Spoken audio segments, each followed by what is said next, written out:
La noche del 8 de octubre de 1999, en el Palenque de la Feria de León, Guanajuato, prometía ser una celebración más de las muchas que Vicente Fernández había protagonizado a lo largo de su extraordinaria carrera. El Palenque estaba completamente abarrotado con aproximadamente 15.000 personas que habían llegado desde todas las regiones del Bajío mexicano, algunos viajando durante horas en autobuses repletos, otros en camionetas familiares cargadas con varias generaciones que compartían el mismo amor por el charro de Huentitán. El ambiente era festivo con ese sabor característico de las ferias mexicanas, el olor a carnitas y churros mezclándose con el aroma del tequila y la cerveza, las luces de colores de los juegos mecánicos visibles en la distancia creando un resplandor mágico contra el cielo nocturno de Guanajuato. Las familias ocupaban sus lugares con mantas extendidas en el suelo cerca del escenario, los niños corriendo entre las piernas de los adultos con globos y algodones de azúcar, mientras los mariachis locales tocaban canciones tradicionales esperando que comenzara el espectáculo principal.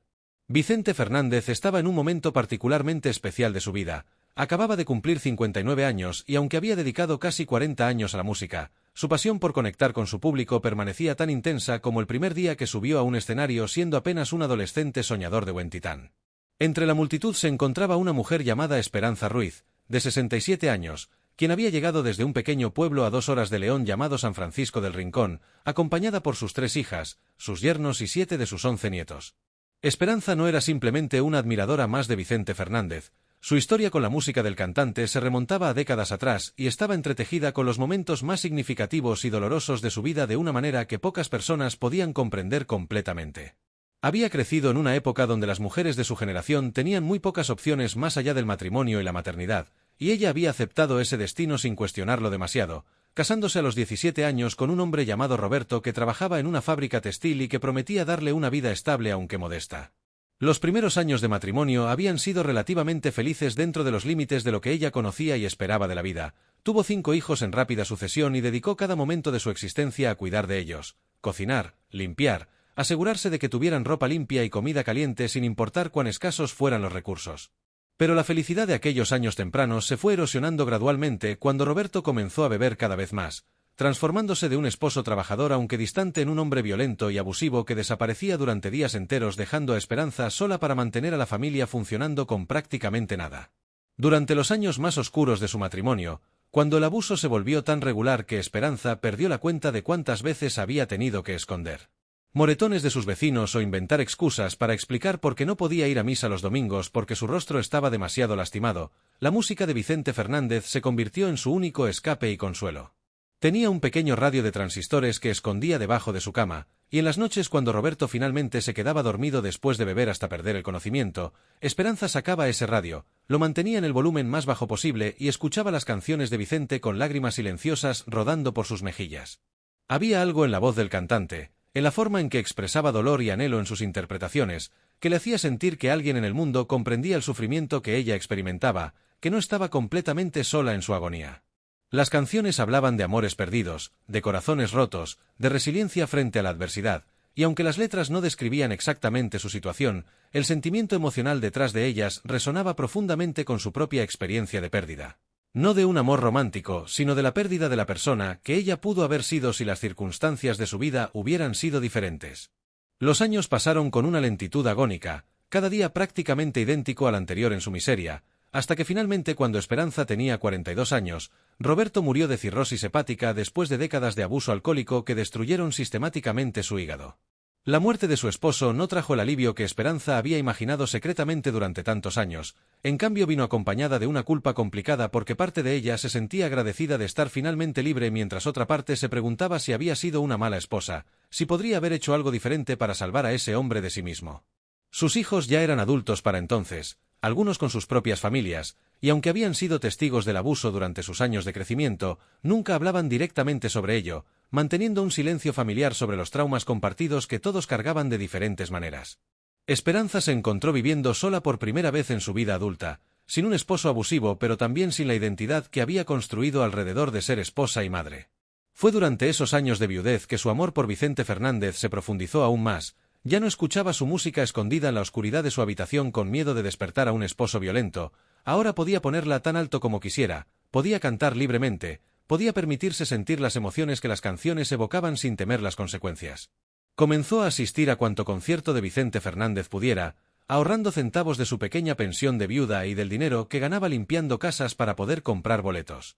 Para Esperanza, estos conciertos se convirtieron en algo más que simple entretenimiento. Eran experiencias casi espirituales donde se sentía conectada no solo con la música sino con toda la comunidad de personas que compartían ese amor, donde por unas horas podía olvidar el dolor del pasado y simplemente existir en el presente disfrutando de algo hermoso. Sus hijas la apoyaban en esta pasión aunque no siempre la comprendían completamente. Pensaban que era algo tierno pero también un poco excesivo la forma en que su madre se emocionaba tanto con las canciones de Vicente, como guardaba recortes de periódicos sobre él, como hablaba de él con un afecto que nunca había mostrado por su propio esposo. Lo que sus hijas no entendían completamente era que Vicente Fernández representaba para Esperanza algo mucho más profundo que admiración por un artista, representaba la supervivencia, la prueba de que era posible sentir alegría después de años de dolor, la evidencia de que su espíritu no había sido completamente destruido por las décadas de abuso que había soportado.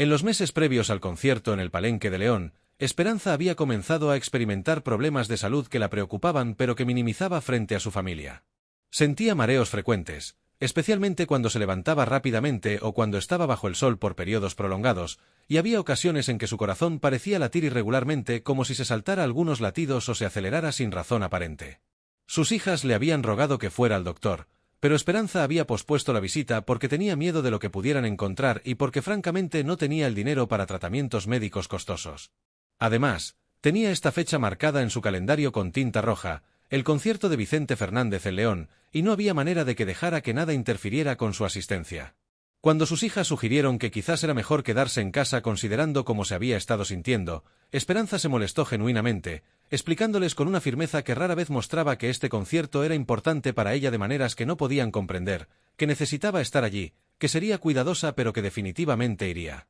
Finalmente sus hijas cedieron pero insistieron en acompañarla junto con parte de la familia, pensando que si todos estaban allí podrían vigilarla y asegurarse de que no le pasara nada. La tarde del concierto había sido particularmente calurosa incluso para los estándares de Guanajuato en octubre, con temperaturas que alcanzaban los 35 grados centígrados y una humedad que hacía que el aire se sintiera espeso y difícil de respirar. Esperanza y su familia llegaron temprano al Palenque, queriendo asegurar buenos lugares cerca del escenario donde pudieran ver bien a Vicente. Las horas de espera bajo el sol inclemente mientras el Palenque se llenaba gradualmente fueron agotadoras, y aunque sus hijas constantemente le ofrecían agua y trataban de convencerla de sentarse en la sombra, Esperanza insistía en mantenerse cerca del frente. Cuando finalmente cayó la noche y las temperaturas bajaron ligeramente trayendo algo de alivio, el Palenque estaba completamente lleno con una energía palpable de anticipación. Las luces se apagaron y la multitud estalló en gritos ensordecedores cuando Vicente Fernández apareció en el escenario luciendo su icónico traje de charro plateado que brillaba bajo los reflectores como si estuviera hecho de estrellas capturadas.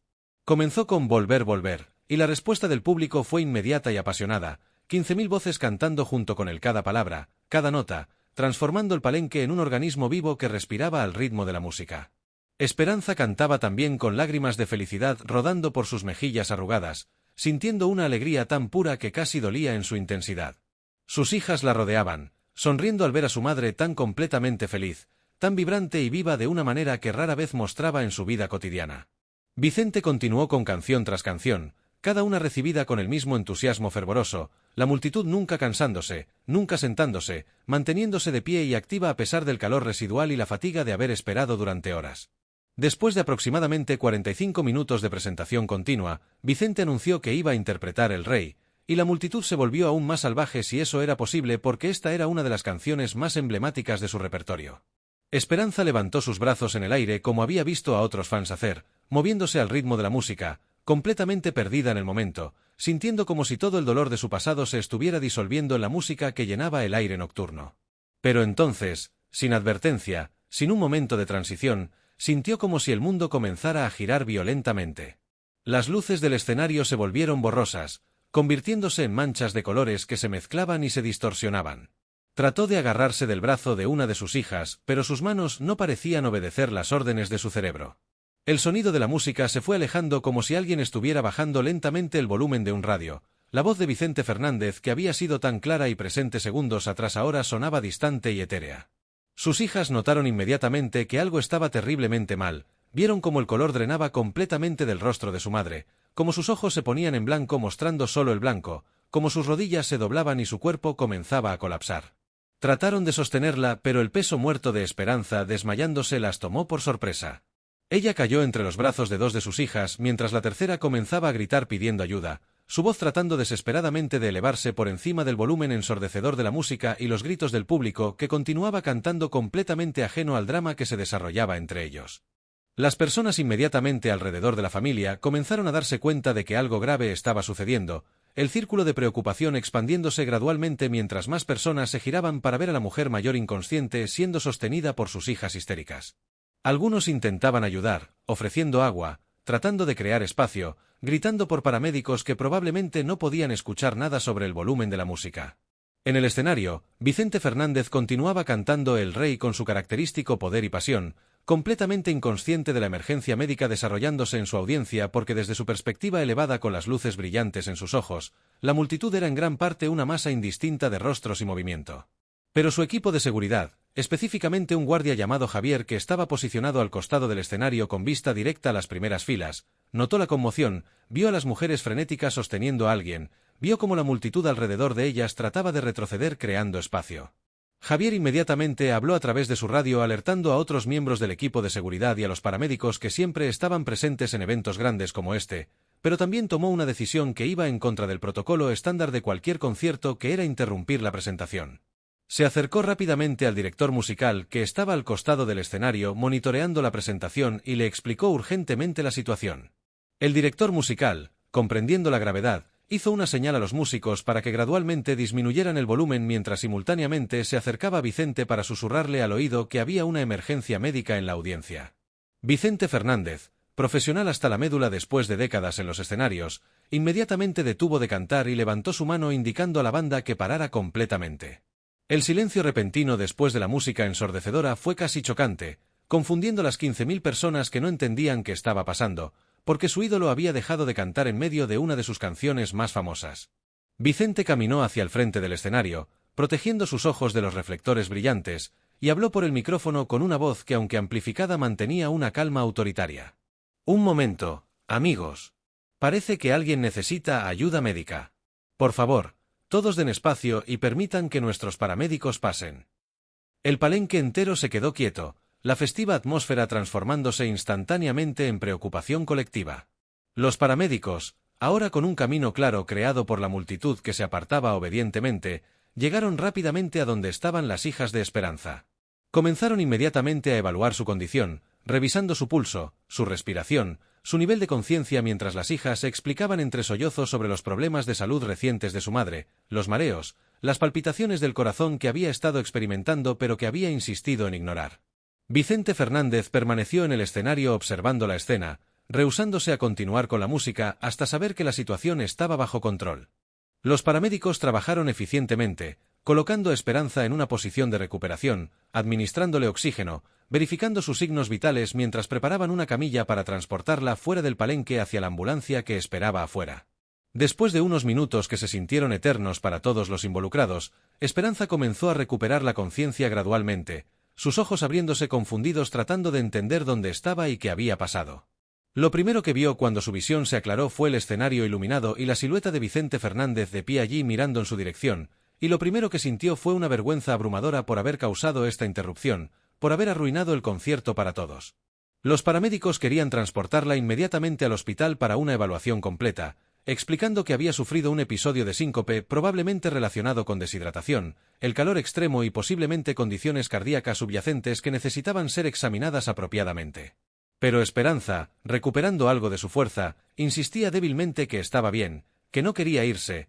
que solo necesitaba un momento para recuperarse. Vicente Fernández, escuchando esta conversación a través de los micrófonos que habían captado las voces de los paramédicos, tomó una decisión que conmovería a todos los presentes de una manera que nunca olvidarían. Le pidió a su equipo de seguridad que le permitieran bajar del escenario y acercarse a la mujer que había colapsado, algo que técnicamente era un riesgo de seguridad y que su equipo inicialmente resistió, pero Vicente insistió con una firmeza que no admitía debate. La multitud observaba en silencio absoluto mientras el legendario cantante bajaba los escalones del escenario y caminaba hacia donde Esperanza estaba siendo atendida por los paramédicos, rodeado por un círculo apretado de guardias de seguridad, pero claramente determinado a llegar hasta ella. Cuando se arrodilló junto a Esperanza, tomando su mano arrugada entre las suyas, la mujer comenzó a llorar no de dolor sino de una emoción tan intensa que no tenía palabras para expresarla. Vicente le habló suavemente, Su voz ya no amplificada por micrófonos, pero escuchada por todos los que estaban cerca, quienes luego compartirían sus palabras con el resto del palenque y eventualmente con todo México.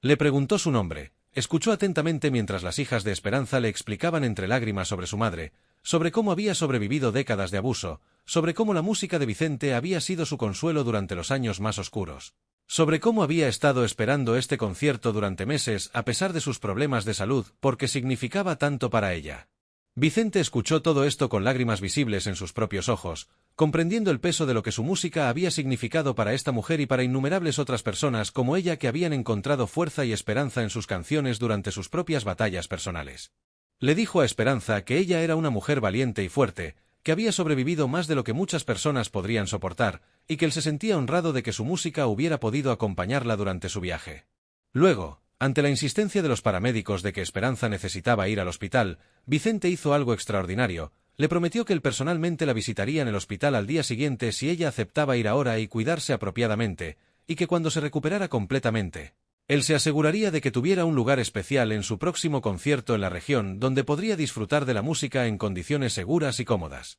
Esperanza, finalmente cediendo ante la necesidad de atención médica, pero consolada por la promesa de Vicente y por haber tenido este momento increíble con su ídolo, aceptó ir en la ambulancia. Mientras la camilla era llevada cuidadosamente a través de la multitud que se apartaba respetuosamente, Vicente Fernández regresó al escenario y le explicó a las 15.000 personas lo que había aprendido sobre Esperanza, sobre su historia de supervivencia, sobre el poder de la música para sanar y sostener durante tiempos difíciles. Dedicó el resto del concierto a Esperanza y a todos aquellos que habían encontrado consuelo en la música durante sus propias luchas, y cuando volvió a cantar El Rey, la canción que había sido interrumpida, lo hizo con una emoción y profundidad que hizo llorar a prácticamente cada persona presente porque todos comprendían que acababan de presenciar algo que trascendía el entretenimiento para tocar el corazón mismo de lo que significa ser humano y estar conectado a través del arte.